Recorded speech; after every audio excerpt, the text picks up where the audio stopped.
Recentemente nos meus vídeos eu tenho dito que é um ótimo momento para você comprar empresas comoditizadas porque você se expõe ao dólar indiretamente. Então, só para quem não sabe, quando você compra uma empresa comoditizada como a Petrobras, a Klabin ou assim por diante, você está comprando empresas que têm um preço mundial relacionado ao dólar, né? E quando você compra num momento de baixa do dólar, você está comprando em um momento que, pela natureza ali de uma redução cambial, a empresa está tendo menos lucro, então a tendência é que sua ação esteja mais barata, e aí não só você consegue se aproveitar de uma futura subida da commodity, mas também do dólar. Dito isso, eu acho interessante trazer aqui no vídeo de hoje uma análise sobre a Unipar. Então a Unipar foi uma empresa que, se eu não me engano, falei uma vez só no meu canal, é uma das queridinhas do Luiz Barsi, inclusive ele é um acionista majoritário, né? E ontem, dia 17/6, saiu uma notícia sobre a Unipar muito interessante, então será que não é hora de você investir na Unipar, aproveitar esse momento? E eu vou fazer uma análise aqui com vocês, onde a gente vai cobrir todos os aspectos, o que está acontecendo com a empresa, e vou fazer um valuation no final também para a gente tentar calcular um preço teto usando o modo do Warren Buffett, que seria o fluxo de caixa futuro. Então vamos primeiramente à notícia, né? Essa notícia aqui é um tipo de notícia que o investidor sempre gosta, porque a Unipar está lançando um programa de recompra de ações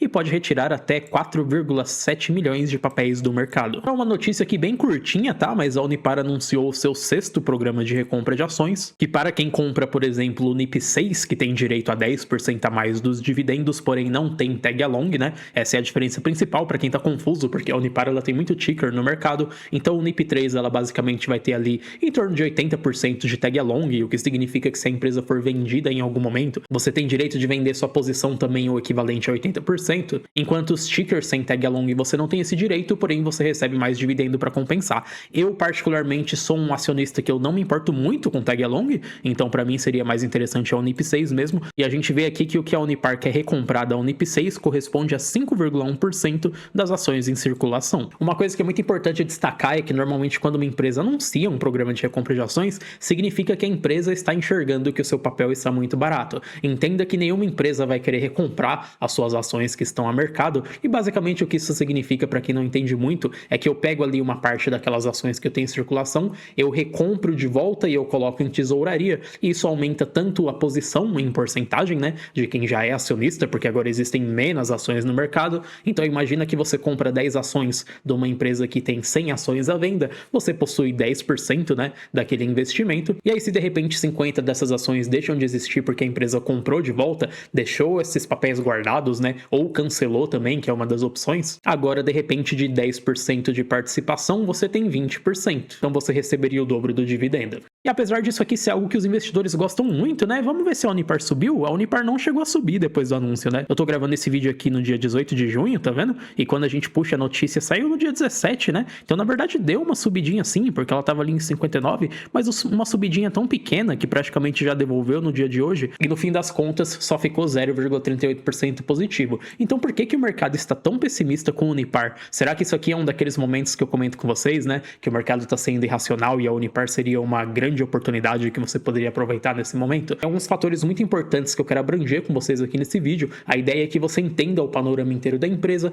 que tipo de situação que ela se encontra, e que não seja um vídeo muito genérico, né? Porque uma coisa que eu percebo muito, e eu vou fazer aqui uma crítica a alguns comentários que eu vejo online, né, quando eu traverso aí sobre essa esfera de investimento, é que as pessoas olham para ações comoditizadas, empresas cíclicas, né, como a gente chama, como a Unipar, e elas sempre falam, não, isso aí é uma empresa cíclica, você tá olhando só o agora. Em algum momento, né, a gente tá no ciclo de baixa, em algum momento esse ciclo vai subir, o resultado vai ser bom, então eu recomendo compra. Mas a verdade é que não é tão simples assim, porque as pessoas que dizem esse tipo de coisa cegamente, raramente elas sabem o que teria a acontecer para a commodity atingir um novo ciclo de alta. Então entenda que não é tão simples quanto eu olhar e falar, pô, a commodity está num ciclo de baixa, é hora de comprar, sem eu saber o que teria que acontecer para a commodity da Unipar subir, entende? Você que está assistindo esse vídeo hoje, seja sincero, você sabe o que é necessário para a commodity da Unipar subir? Eu acredito que a maioria das pessoas não saibam, eu vou vir aqui explicar para você nesse vídeo, e não tenho vergonha nenhuma em não saber de algo, tá? É completamente normal, por isso que eu tô vindo aqui explicar para vocês. Mas quando as pessoas não sabem e elas querem afirmar, né, daquela forma decisiva, não, é só comprar porque tá num ciclo de baixa, e a pessoa não sabe nem o que é necessário para a commodity daquela ação que ela está comprando subir, eu creio que isso seja uma falha de estratégia. Bom, quando a gente dá uma olhadinha aqui no investidor 10 na massa, né, que eu sempre gosto de fazer, a gente vê aqui da ação da Unipar, a gente vê que ela tá cotada aí a R$60, e a gente vê um dividendo bem gordo, né, isso aqui cresce o olho de muita gente, principalmente quem é leigo, esse indicador aqui chama muita atenção, porque está mostrando um dividendo yield de 17%, e às vezes a pessoa que é nova no investimento, ela não entende que esse 17% é baseado em um dividendo que a empresa já distribuiu. Então é sempre importante a gente ter em mente, né, que rentabilidade e remuneração passada não necessariamente é garantia de rentabilidade e remuneração futura. E eu já consigo adiantar para vocês, a gente dando uma olhada aqui, que essa distribuição massiva de dividendo foi o que a maioria das companhias fez, antecipando ali, né, a nova taxa que a gente ia ter a partir de 2026 nos investimentos, na distribuição de dividendos, que infelizmente o nosso governo aprovou, porque é uma porcaria mesmo. E a gente vê aqui que o payout saltou para 280%, né? Então a empresa distribuiu bem mais do que ela lucrou. Como que ela fez isso? Ela distribuiu caixa. Então ela tinha um valor que ela tinha lá acumulado, um dinheiro guardado, a empresa vai e distribui ali no final de 2025. A maioria das empresas da Bolsa Brasileira fizeram esse movimento, e entenda que depois de uma distribuição tão absurda assim, a partir de 2026, principalmente para uma empresa que não está indo bem no momento, a gente deve ver uma seca nos dividendos. O que eu acho muito interessante quando a gente olha no Investidor 10 e a gente fala sobre a Unipar é que se a gente descer aqui para baixo, a gente tem um certo apanhado, né, dos últimos 5 anos, onde a gente consegue observar qual que tem sido a trajetória da Unipar e o que está acontecendo com ela. E veja, né, eu vou tentar destacar 2 linhas aqui para vocês que mostram um padrão específico. E uma das linhas que eu quero destacar com vocês aqui é o EBITDA, né? Então o EBITDA, para quem não sabe, é aquele dinheiro que a empresa conseguiu gerar antes dela ter que pagar juros, né, dívidas, amortização, impostos. Então, antes dela pagar a parte que ela tem que pagar para o governo, antes dela pagar aquilo que ela deve, né? E a gente também tem a dívida bruta e a líquida. Então, perceba que o EBITDA da companhia, né, isso aqui puxando somente um histórico de 5 anos atrás, vem diminuindo drasticamente, onde o EBITDA de 2021 foi de 2 bilhões,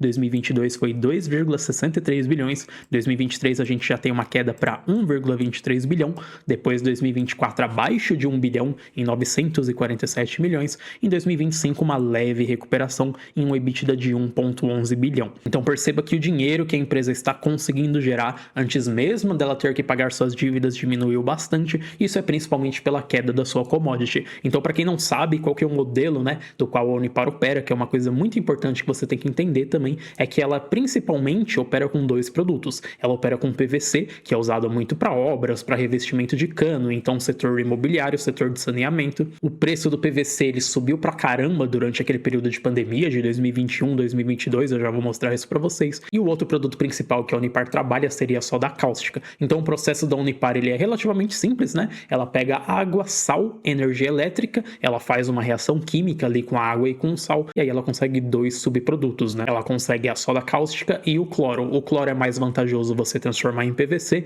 porque ele é um pouco tóxico para o meio ambiente, né? Então é ruim você ficar levando ele de lugar para lugar, tem vários tipos de desafios, então a maior parte do cloro eles transformam em PVC, e aí tem a soda cáustica também, que é outro produto dessa reação química. Dito isso, você entendendo o modelo de negócios da Unipar, que eu também acho muito importante, a gente vê que não só o EBITDA diminuiu, porque o preço que o mercado está pagando tanto no PVC quanto na soda cáustica diminuiu, a gente vê também que a dívida da empresa vem aumentando bastante. Então em 2021 ela tinha uma dívida de 1,47 milhão e já em 2022 essa dívida saltou para 1,39 bilhão. Então na hora que estava naquele ciclo de alta, né, da commodity, que foi exatamente 2021, 2022, foi onde a empresa lucrou pra caramba, distribuiu dividendo pra caramba, ela aproveitou esse momento para investir e infelizmente depois que isso aconteceu, teve uma queda na commodity e a gente vê que hoje a dívida bruta da empresa está em 3,61 bilhões e a dívida líquida 2,41 bilhões. O que é a dívida líquida? É basicamente o que eu devo menos o que eu tenho no caixa.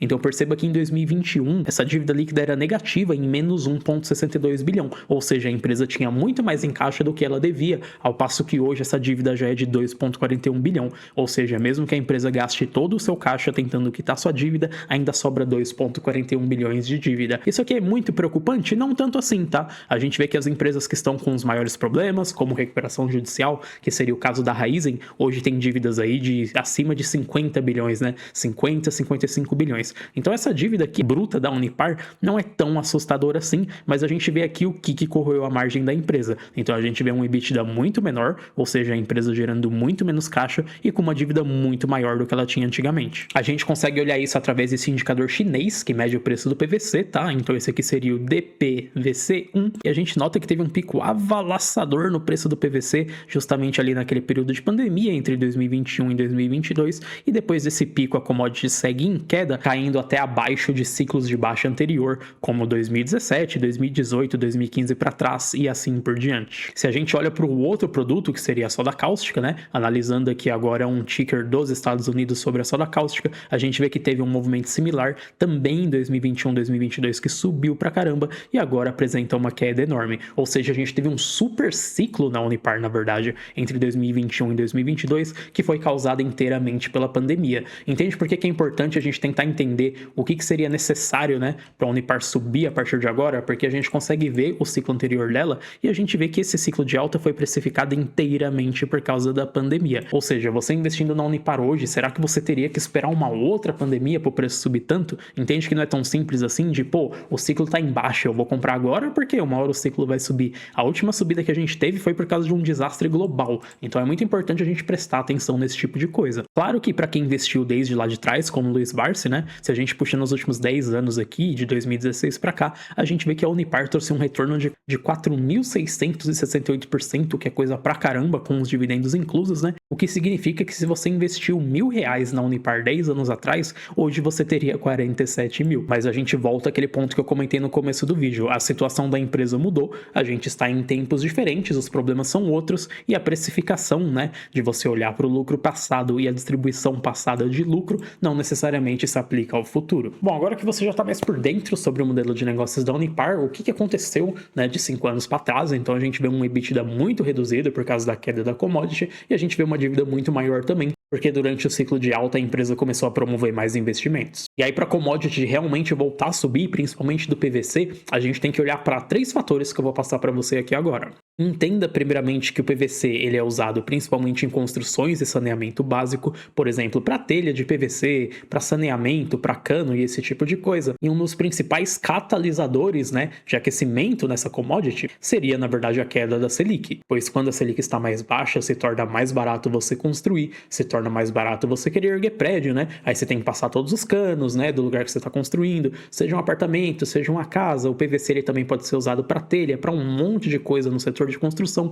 Então, quando a gente tem uma Selic mais baixa no país, isso costuma aquecer o cenário interno aqui no Brasil. Isso poderia significar um aumento de preço, pois teria uma demanda maior aqui no Brasil. Então, esse é o primeiro ponto. Se a gente conseguir manter, né, a gente está começando um ciclo agora de queda de juros, de queda Selic. Se a gente conseguir manter essa queda Selic, isso beneficiaria muito a Unipar. Outro ponto, e talvez esse aqui seja o mais importante, o mais complicado de lidar, é que um dos motivos que isso aconteceu é porque a gente tem outras empresas que fabricam também o PVC, por exemplo, tanto na Europa quanto na Ásia. Como seus próprios mercados internos desaqueceram, eles começaram a escoar e despejar o PVC deles para venda aqui dentro do Brasil. Então a Unipar ela começou a ganhar esse monte de competidor despejando o produto aqui. Você tem mais oferta do que demanda, né? Então você tem essa enxurrada de produtos que está vindo de outros continentes aqui para o Brasil. Isso atrapalha para caramba a Unipar, porque o seu produto é instantaneamente desvalorizado pelas regras de mercado. Então quanto mais oferta eu tenho, se a demanda continua a mesma, obviamente o produto fica mais barato, isso ocasiona uma queda na commodity também. E aí, para isso ser resolvido, teria 2 opções. Ou você teria que ter intervenção governamental, então o governo colocar uma tarifa nessas importações que estão vindo desses lugares para o PVC, porque se eles tornam mais caro para esse produto chegar no Brasil, esse produto perde competitividade e a Unipar ela volta a ganhar espaço. Então nem sempre uma postura do governo, né, de colocar taxa em coisa que vem de fora do Brasil é ruim. A gente teve todo aquele bafafá no começo do ano, porque o governo quis taxar um monte de coisa, né, que vinha de fora do Brasil, mas ali também eles já exageraram, porque eles queriam taxar produtos que não necessariamente a gente tem chão, né, a gente tem produção aqui dentro do Brasil, porém o PVC seria um deles, porque a Unipar ela é muito mais tecnologicamente avançada do que essas empresas que a gente tem continente afora, porque pro processo de gerar o PVC você precisa novamente do que? De água, de sal, de energia elétrica. Muitas dessas empresas, né, principalmente na Europa, elas usam na verdade para gerar essa energia gás importado, então se o preço do gás sobe, as margens elas ficam muito mais comprimidas, e na Ásia também eles costumam usar carvão para fazer aquela reação térmica para gerar energia, e a Unipar ela não faz nada disso, então ela se aproveita aqui de uma parceria que ela fez com a EAS aqui no Brasil, na verdade, onde ela tem investido no processo de eletrólise, onde ela gera sua própria energia através de fontes hidrelétricas e eólicas. Então, de todas as suas competidoras, na verdade a Unipar hoje ela tem a melhor tecnologia, ela tem margens menos comprimidas, porque ela não liga, né? Pô, se o preço do carvão fica mais caro, se o preço da energia a gás fica mais caro, igual, por exemplo, para as empresas europeias. Então, aqui a gente teria que ter dois cenários para precificar uma subida no PVC, que é ou o governo brasileiro intervindo e colocando mais taxação nesse PVC que está vindo de fora, ou essas empresas menores, né, lá do exterior, que não usam essa mesma tecnologia do que a Unipar, acabarem quebrando por ter margens menores. Porque imagina se, né, toda essa queda aí do produto está afetando a Unipar tanto, e a Unipar ela é tecnologicamente superior a essas empresas, você imagina o quanto não estão afetando essas empresas também. Então, o segundo ponto que poderia acontecer, essas empresas, devido a margens apertadas, por elas terem um processo tecnologicamente inferior à Unipar, acabarem quebrando. E o terceiro, que na verdade eu acredito que ninguém que esteja assistindo esse vídeo queira ver, né, seria se a gente tivesse uma outra crise global que demandasse mais do PVC, igual a gente teve no tempo da Covid. Então, o que é mais realista mesmo é a gente pensar em duas coisas: uma queda na taxa de juros, e sobre todo o produto que está sendo escoado aqui no Brasil, ou a gente teria que ter uma taxação na importação desse produto, ou essas empresas que estão operando lá fora com uma tecnologia inferior teriam que quebrar mesmo. Então, entende por que não é tão simples você olhar para uma empresa de commodity e falar, pô, esse é o ciclo de baixa, eu vou comprar porque uma hora vai subir. Então, a gente tem que entender o que está por trás disso, né? O que está por trás da queda da commodity para começo de conversa. E agora, aqui no final do vídeo, eu vou fazer para vocês o que eu prometi, né? Que eu falei que eu faria um valuation de fluxo de caixa. Então, isso aqui é o mesmo valuation que o Warren Buffett usa para tentar precificar o preço justo das ações. Perceba que a Unipar ela vem nessa queda constante desde 2021, onde ela teve um crescimento no lucro de 441%. E essa queda aqui, né, quando a gente pega esses valores negativos, eles vão se somando e se somando. A gente vê que daqueles 2 bilhões, o lucro de 2025 desceu para 481 milhões. Ou seja, para a gente voltar para um lucro de 2021, ele teria que ser 4 vezes maior. Aqui eu estou fazendo aquela avaliação bem simples, só para a gente ter uma noção de quanto a empresa deveria valer, que a partir de 2026 agora a gente coloca como se a empresa fosse crescer a níveis de inflação, tá vendo? Em 2026, 2027, 2028. Então, cresceria 6% em 2026, 2027 6% também, 2028 6% também. Perceba que isso no momento é até fora da realidade da Unipar, porque ela está tendo redução no crescimento ano após ano, desde que o ciclo realmente caiu. Então, ela não está nessa fase de recuperação, e é por isso que é muito importante você prestar atenção qual que é o preço por ação que a fórmula calculou a partir dessa estimativa, né? Então, mesmo eu precificando aqui uma recuperação, né, mesmo que lenta, de 6% por ano, ou seja, não necessariamente um super ciclo da commodity, mas simplesmente uma estabilização ali do resultado da Unipar, mesmo a gente precificando isso, a gente teria um preço por ação sob essas premissas de R$40, o que significa, né, frente ao preço da Unipar que a gente tem hoje de R$60, um downside de 33%. Bom, no final desses vídeos eu sempre gosto de dar a minha opinião pessoal, né? Então a Unipar hoje a R$60, eu acho que ela está cara, na minha opinião. Eu acho que se você quer se expor ao dólar através das empresas de commodity brasileira, eu tenho muito mais interesse no momento do setor do minério de ferro e o setor de petróleo do que eu teria necessariamente da Unipar. Quando a gente vê aqui sobre o lucro que ela está entregando hoje, né? A gente vê que ela está sobrevalorizada e eu particularmente só começaria a considerar comprar a Unipar abaixo dos R$50. Então, para você que estava procurando informação sobre a Unipar, eu espero que tenha ficado bem claro, né, qual que é o problema que ela tem hoje e quais são os fatores que teriam que ocorrer para realmente voltar a subir o preço da sua commodity, ela voltar a lucrar o que ela estava lucrando antes e distribuir dividendos maiores. Mas na situação atual que a empresa se encontra, eu particularmente não tenho interesse em colocar na minha carteira. É diferente se você já tinha a Unipar, né? Pô, já tem a Unipar desde lá de trás, já me deu aqueles 4.000% de lucro. Cara, você tá completamente tranquilo, né? Esse vídeo aqui é mais realmente para quem não tem em carteira, quem considera pôr, na minha opinião, pelo cenário atual da empresa, ela continua cara e eu não colocaria ela em carteira. Mas para esse vídeo foi isso. Se você achou interessante, eu vou pedir para você deixar uma curtida, seu comentário aí. Se você é novo aqui no canal, você pode se inscrever também. E até o próximo vídeo.